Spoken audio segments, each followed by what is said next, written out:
The Proud Family is an American animated television series created by Bruce W. Smith, which aired on Disney Channel from 2001 till 2005. The Proud Family was Disney's first Black animated series and a huge deal for Black kids like me. Sure, I was a kid during an awesome era of Disney Channel shows, but having Black representation on a mammoth-sized platform like Disney, that was so special.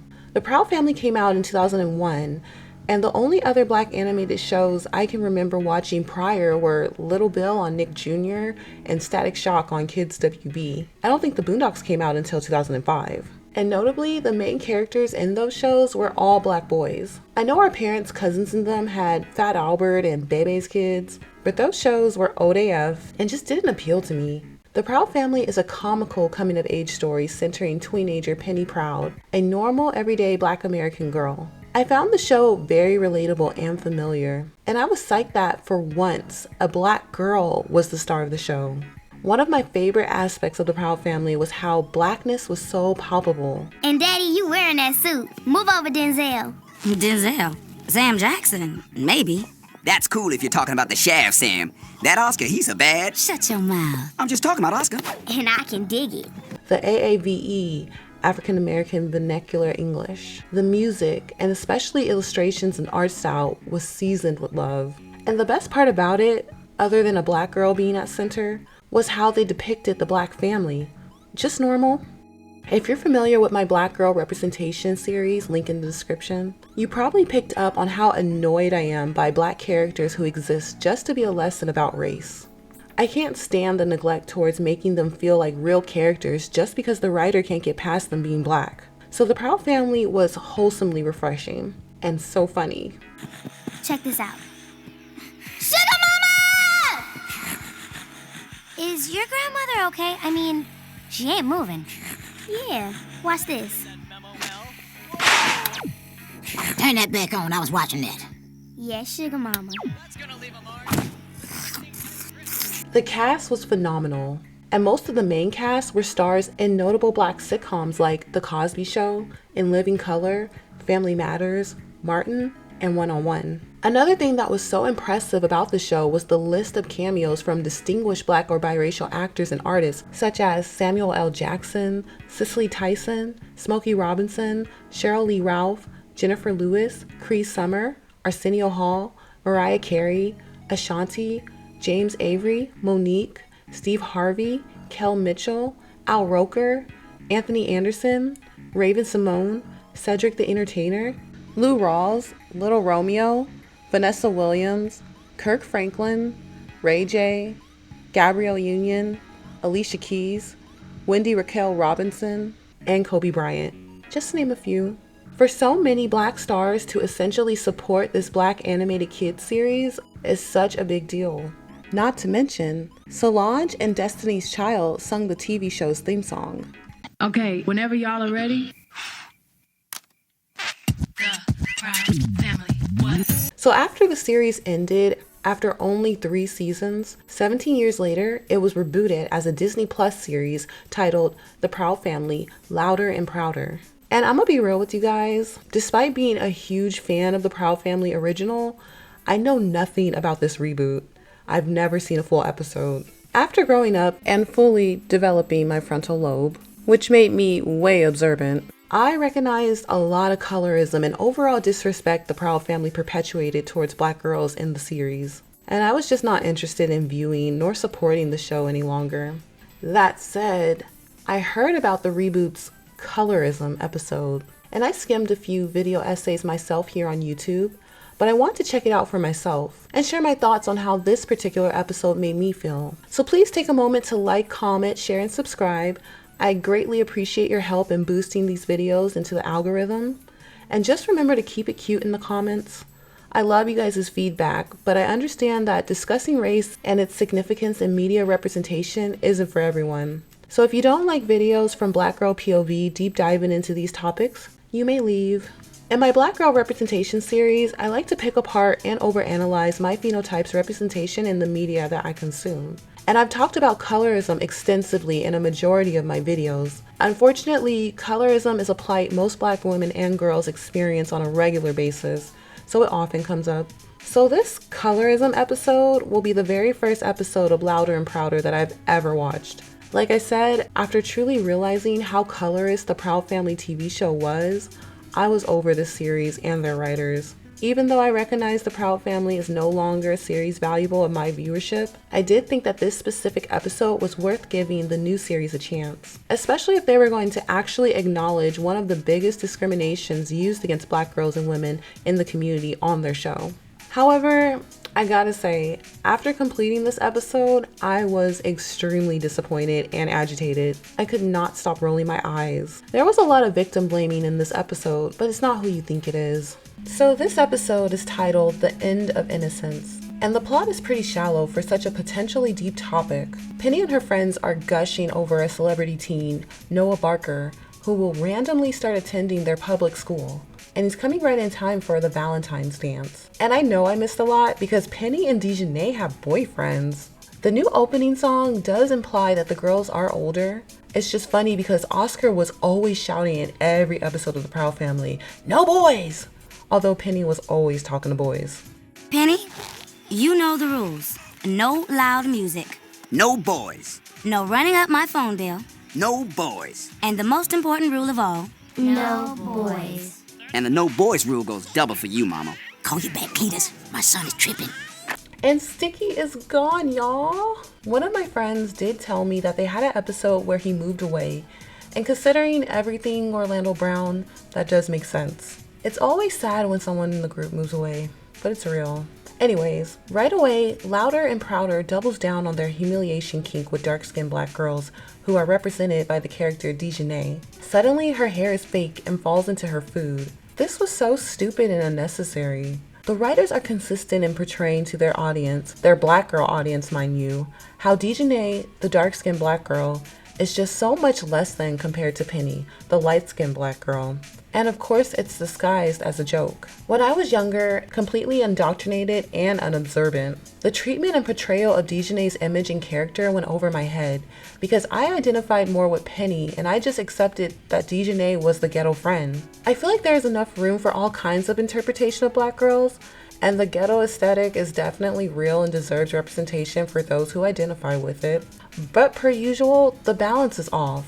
And there are more negative connotations with this type of character than positive. And it's typically only assigned to the dark-skinned, non-ambiguous Black girls. While I identify with Penny, Dijonay, the Gross Sisters, and now this new character voiced by Kiki Palmer, Miss Social Justice Warrior, are the actual representations of my phenotype. And honestly, I don't like any of these characters because of how they are represented in the show. Dijonay was always shown to be uncouth, undesirable, and a bad friend, and just overall humiliated more than she was shown in a good or even decent light. I'm gonna show you what kissing is all about. He's just playing. He knows he likes me. Sticky, come here. And when you compare Dijonay's character design to Penny's or even La Cienaga's, who is the Latina representation of the show, you can clearly see they intentionally made her the least feminine and least attractive. Out of the other dark-skinned, unambiguous Black girl main characters, she is the most feminine presenting, in my opinion. And maybe it's just personal preference, but it feels like her character is more representing of toxic femininity and negative Black girl tropes that I see commonly associated with Black girl in the media. Dijonay's family is also hinted to be on the struggle bus compared to her friends. Check out that ride. Wow. That's your cousin's car? Yeah. She's from the other side of the family. You mean the side with the money? So what? I'm from the side with the looks. Yeah, looks like you ain't got no money. She has 9, count 'em, 9 younger brothers and sisters, 4 of them whom she shares a room with. And get this, their names are Tabasco, Caramel, Cinnamon, Nutmeg, Paprika, Basil, Cayenne, and Oran. Which I get, along with her name, it's clearly a pun for seasoning and condiments. I just wish her family dynamic was more fleshed out and portrayed in a more respectable light, since I'm sure there are Black girls of all complexions who can relate to having a big family. And I get that the Proud Family is a comedy, but to me this feels like a dig at Black girls. Instead of portraying her this way for relatability, they do it as a minstrel and stereotypical comic relief. What I liked about the Proud Family is that none of the girls were perfect. They were representing adolescents and learning from their many mistakes and choices. La Cienega was the typical rich, mean girl bully brat who was often humbled when things didn't go her way. Penny thought she knew it all, with most episodes teaching her lessons about life that she grew from. Dijonay, like I said, was a bad friend and selfish, but she never really grew from that. There were a few episodes in the OG series that humanized Dijonay and made her appear redeemable, but it was nothing compared to her typical behavior on the show, and those episodes for me were too few and far between. Also, real quick, another thing I noticed regarding the family dynamic were the optics that worked against dark-skinned brown women too. The black women representation outside of the friend group was Trudy Proud, Penny's mom, and Sugar Mama, Penny's grandma. And Trudy, the very light-skinned mom, was always shown to be very wise and classy, while Sugar Mama, the brown-skinned grandma, was also used as comic relief like Dijonay, as she was more brash and also in an unrequited love situation herself. Also, the Proud family holds up a colorist family archetype that we see in most black sitcoms. The dark-skinned dad and sons with the light-skinned mom and daughter, featuring the darker-skinned older grandma. The reason why this archetype is harmful is because A, it is the most common style of black family that we see being televised and uplifted, and B through Z, it promotes the ideology that dark skin is associated with masculinity, while light skin is associated with femininity. This image of family not only excludes dark-skinned girls, but it pedestalizes a colorist standard black family image, and it is very reflective of the media preferences we see today. Anyways, back to Dijonay. I know they've shown her with a boyfriend in this series, and I'm a teeny bit curious as to how their dynamic plays out on the show. Mainly because throughout the OG series, the writers doubled down on her undesirability by how aggressive she was with chasing Sticky, her unrequited love interest. And although Zoey, the other member of the friend group, was a nerdy broomstick for the majority of the series, I saw the pics and they went out of their way to make her beautiful in some futuristic episode down the line. If there was another dark-skinned main character who was just as feminine as the other girls in both her personality and physical features, I would let this slide. But this is what I mean when I say there isn't any balance. Dark-skinned black girls are typically always being portrayed in this way, and it is an insult to our representation and reputation. Also, I don't like how they paired her name, which is supposed to be a dig at black girls with big and unique names, with this particular personality, since those girls already have to deal with the racism and judgment that comes along with it. The Proud family should be a safe place for black girls, not another medium where they're being humiliated and mocked. And when we look at the other black girls in the show, it only gets worse. The Gross sisters. Must I even explain? They are masculine, violent, aggressive, and basically the gangsters of the show that terrorize the school and steal everyone's money. And if you're wondering why they're blue, it's because they're ashy. And if you're wondering why I rounded them up to black girl or even dark skin representation, it's because of their treatment in the show and unambiguousness. However, there is a very common and derogatory description of dark skin within the community of being so dark that you're blue or purple. And according to the Proud Family Wiki fandom, it is noted that the Gross sisters are of Jamaican descent. So maybe their blueness is an insult to dark skin after all. The Proud Family did have one redemption episode for Olay, the muscle of the group. She expressed how she wanted to be pretty and feminine, and Penny helped her out with that. It was kind of cute. But I guess they really want us to forget about that because look at her now. I mean, she looks like a dude. I don't really know Miss SJW, but I hate her. Or I guess I hate what she represents. I spoke on this briefly in my Sex and the City reboot and Just Like That video, but I don't appreciate black girls being represented as people who fight against the system, nor teachers of racism and discrimination. It's very masculine. Because we lack protection both within and outside our community, being an activist and having that mindset unfortunately does more harm collectively than good in real life. It puts a target on our back, especially because our community intentionally uses our image to oppose anyone they have beef with, whether it concerns or benefits black girls and women at all. And yeah, it's sad to admit this because we do have a history and reputation of amazing black girl activists, and it's a redeeming quality to care about the world, society, and community, and also people outside of you. But I just hate how it's weaponized against us. Also, I've been on TikTok a little more than I would like to admit, But I've noticed that a lot of black girls are starting to realize that most people don't even appreciate your support and activism. The moment they find issue with your stance or the words you use to support, they quickly become very disrespectful, dishonest, racist, and anti-black, proving their true feelings about you all along. That's why my advice to black girls for the time being is to budget your support, especially because it's not reciprocated. We each have a responsibility to advocate for ourselves without minimalizing another group's plight, and most importantly, not be racist. You know, since we all share this planet, I just hate how this responsibility always seems to only be expected from those of my phenotype. But anyways, this is the first time that I've ever seen it implied that Dijonay's hair was fake. Hair is a big deal in girl world, especially black girl world, and there's no denying that black girls and women are super creative if not obsessed with their hair. Although I pretty much refuse to give this show any more attention beyond this video, I've seen clips, and I've noticed how Louder and Prouder makes a point to glamorize the light-skinned black girl, Penny Proud's hair, especially in contrast to Dijonay. The black community and overall American media likes to perpetuate the stereotype that long, pretty, and quote, good hair, meaning hair of a looser texture compared to black or Afro textured hair, is something more preferable and automatically comes with having lighter skin. This mentality is very common and also suggests that Afro textured hair, or what is commonly known as 4C hair, isn't pretty. Speaking from experience, it's ridiculous how many people want to convince black girls that there's something wrong with their natural hair. And it's unfortunate that this TV show that is supposedly intended to center black girls is promoting these false and racist stereotypes. This is really disappointing of these writers and producers to broadcast these harmful and stereotypical tropes to their black girl fan base.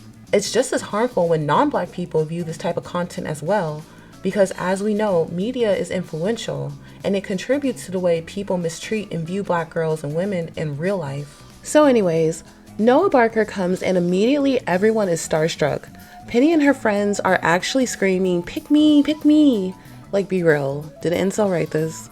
It's interesting how the writers chose to depict black girls, Penny and Dijonay, as being super desperate for the teen star's attention despite having boyfriends. On the other hand, they are teenagers, and if roles were reversed and a female teen star started attending the high school, I can totally see their boyfriends doing the same thing. But something about this depiction feels malicious. And so Noah immediately sets his sights on Zoey. Zoey's face is covered with food and she's chewing like a cow. I feel like this was the writer's way of trying to communicate that despite behaving unattractively, Zoey being white for him makes her immediately the most desirable. And the black and brown girlies are shook. And honestly, them having this reaction was such a reach for me. Now, maybe I made this up, or maybe I read it somewhere, but for some reason I recall that the Proud family takes place in fictional Los Angeles. And growing up in California, it is known that black guys on a regular basis don't check for black girls, and a lot of them aren't even nice to us collectively. One thing that's really crazy to me is black men who hate black women, but they don't have a fucking dad. Like, how are you hating the one thing that has always rooted for you? Like, I used to be cool with this one homie, and he would hate on specifically black women any chance he got. Like, I remember one time we were talking about basketball. Unasked, unprovoked, this said, y'all know 3 out of 5 black women is obese? And we're like, African man. What the f are you talking about? Nobody said shit about black women. Where did that come from? That's the type of hate he has for black women. And I remember another time, we're all hanging out. This rap enthusiast says, y'all know Michelle Obama used to be a man. And we're all like, non-European. What the f are you talking about now? This brother was even showing us pictures. Dark man. Talking about, look, mind you, Michelle Obama looks just like his mom. Like doppelgangers type. Like, the only difference between his mom and Michelle Obama was Obama stuck around. Then 1865. They ain't got no dad. Like, I could understand if my homie hated 21 Savages. because his dad was a 1/20th Logic. who was never in his life. But why are you hating black women when a black woman is the only one who's been there for you? Crazy to me. And although I feel like this goes without saying, but there's nothing wrong with interracial relationships, obviously. However, there is an undertone of cruelness in the way that the black males' interracial relationships are celebrated and pedestalized in the black community and the media. It's often used in a malicious way to hurt or taunt black women. I feel like black guys collectively have done a pretty good job broadcasting their preference both online and offline, and this isn't a well-kept secret to just black girls. I feel like anyone with eyes and ears can see their bias towards women who don't look like them. You don't even have to look far. It is expressed everywhere. Music, TV shows, movies, social media, everywhere. The way they treat the collective of black women and talk about them in general is often disparaging, and a big reason why so many people outside of the community feel comfortable, if not empowered, to mistreat black women in the same way. And obviously this goes without saying, but not all. When I use the word collectively, that implies that there are exceptions to the rule. Now, I personally have never had trouble finding men in my community interested in me, and I'm sure a lot of other black women and girls can relate. But at the same time, especially as it relates to this TV show, I'm not going to pretend that this mentality and behavior isn't uncommon, because it certainly is. So please don't try to purposely misunderstand me because I'm being honest. You know I can't stand that. It's kind of unfortunate for black girls to experience this type of exclusion from their male counterparts because no other group of women do. And although I think this mindset and behavior should be honestly studied, like in a lab, it's not out of the ordinary for us to come across it. It's pretty normalized, especially within the black community. And maybe I'm speaking for myself here, but I don't think we care. A lot of the time, rejection is God's protection. And because of how common or even oversaturated these kinds of conversations are nowadays, I think we're more numb to the whole thing more than anything. So for this show to air post 2022, showing black girls being shocked and upset about black guys preferring white girls is a big reach and meant to make black girls look bad. As a black girl, knowing that black males prefer non-black women is like observing that the sky is blue. With that said, it's impossible to ignore the narrative created by the community that black women and girls are jealous of the black male's preference. And yeah, sure, some are. No one likes being excluded, and it's actually healthy self-esteem to prefer what you are and what you look like. Normally people go for similarity, and there's nothing wrong with that, human nature. But this whole preference thing isn't something new, and it is typically used to disparage black women and girls and chip at our self-esteem. It's super unfortunate, but again, nothing new. Unfortunately, black girls have been given plenty of examples and experiences of black males preferencing non-black or specifically white women over them. And this isn't something that's only relevant to this generation.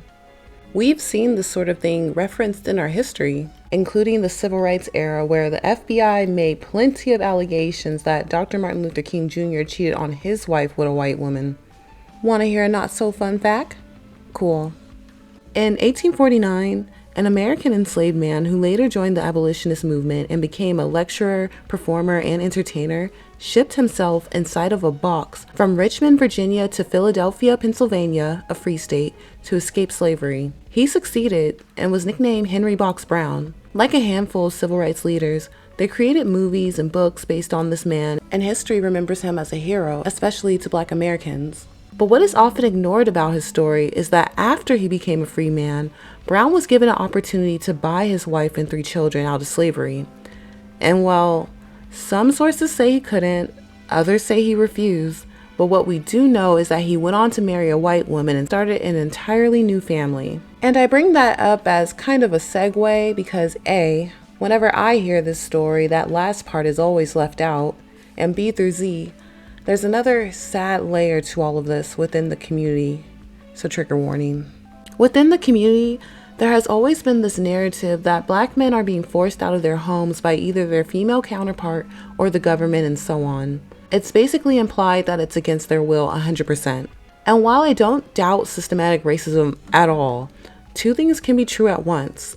And the truth is, a lot of them just leave and straight up abandon their families. I feel like the evidence of this mentality is reflected in the behavior we see today, with the rate of black children who are born to single parents, the way so many black men with a platform advocate for an end to child support while simultaneously making children and creating broken homes. The abandonment from a large group of them is obviously enough to have an impact on the black community and has always been present, especially when black males find themselves to be financially successful.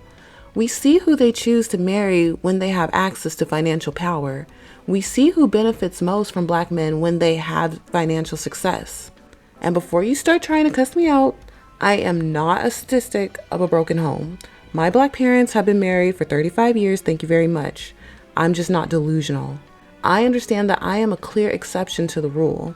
And I understand that it's not only black kids who are abandoned by black fathers. This happens to multiracial families too. My point is, historically and presently, unfortunately for black women, this is one of our many realities of the men in our community. And once again, I am speaking generally. So not all. This won't apply to every single black man in the world. I understand that. No kidding. Say it with me. If it don't apply, let it fly. But this is why I find it so deceptive and spiteful of the community, especially to continue with this narrative of black girls being jealous of black males' preferences when it clearly goes way deeper than that. And for the Proud family to project this onto their young black girl audience, despicable.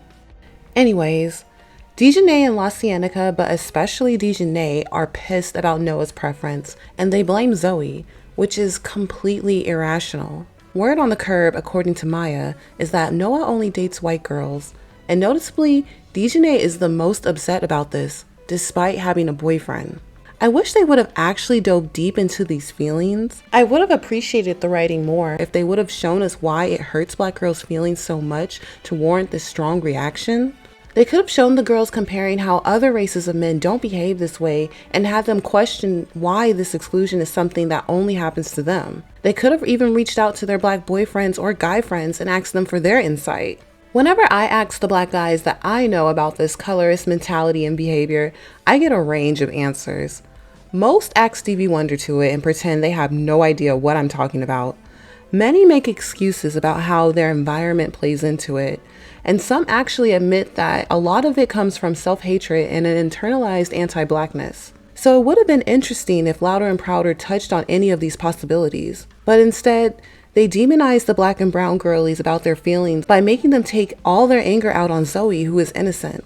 The girls even go as far as to exclude Zoey from their princess party that apparently they have been doing every year since they met, although this is the first time we, the audience, have heard about it. And this actually conflicts with the original series a bit because they imply in the opening that La Cienega was a part of this childhood tradition. If you're an OG fan like I was, you know that Penny met her on the very first episode of The Proud Family when La Cienega and her family moved next door. And yes, it was very cute how each of the girls and Michael dressed up as POC Disney princesses, including Brandy's Cinderella, who is the epitome of positive black girl representation. Very Disney of them to try to pat themselves on the back. I would have appreciated it more if I wasn't blinded by rage and annoyance of such a backhanded episode.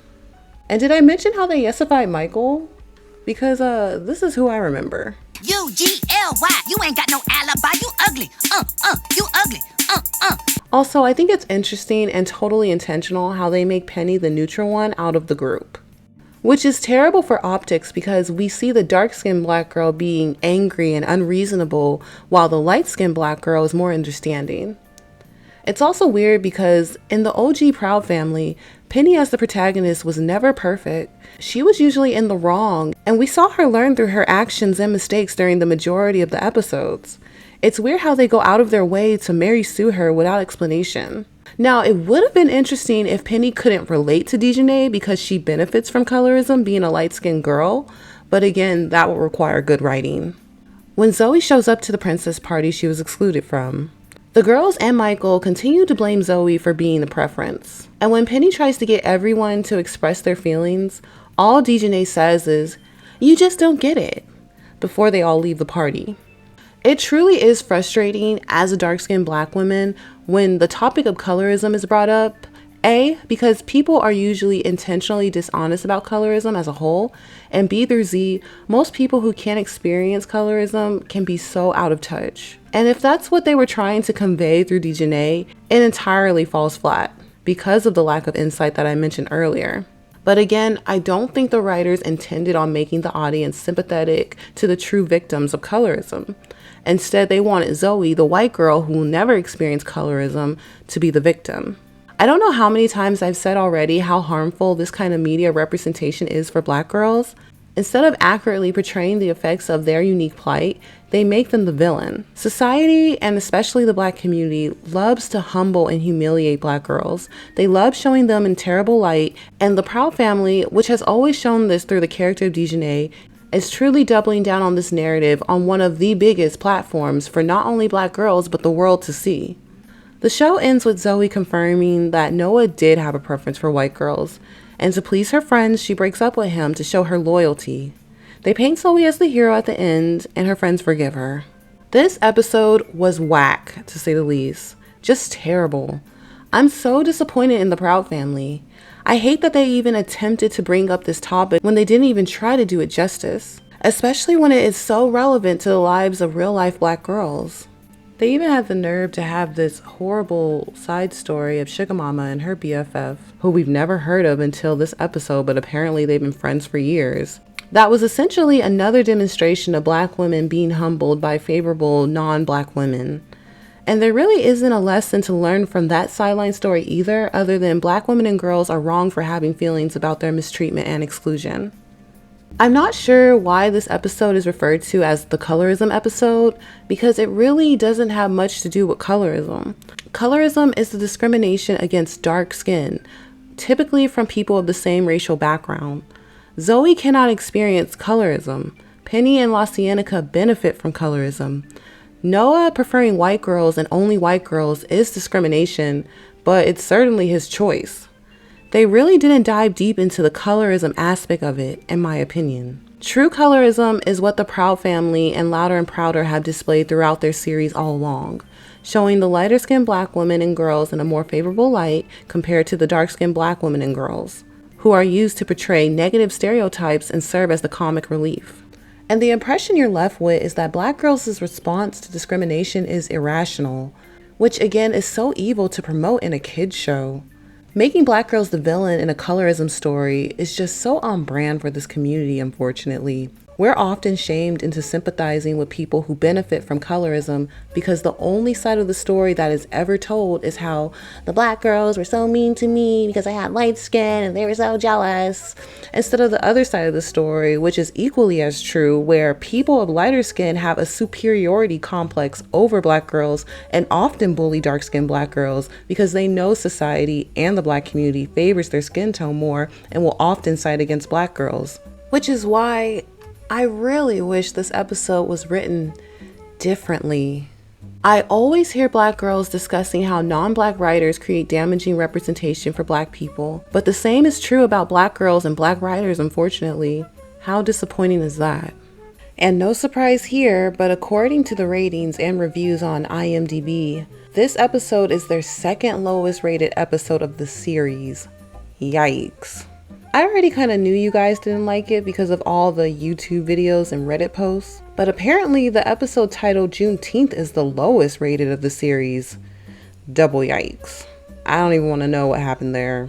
It kind of makes me sad to see that a lot of the episodes of the new series are so poorly received, because I really liked the Proud Family OG series as a kid. If you watched a few different episodes of Louder and Prouder, let me know in the comments. Is it really that bad? Maybe the reboot needs a reboot? Anyways, thanks for watching. Please like the video and leave a comment. Check out my playlist in the description for more deep dives into my phenotype's representation in the media that I consume. And I'll see you later. Bye!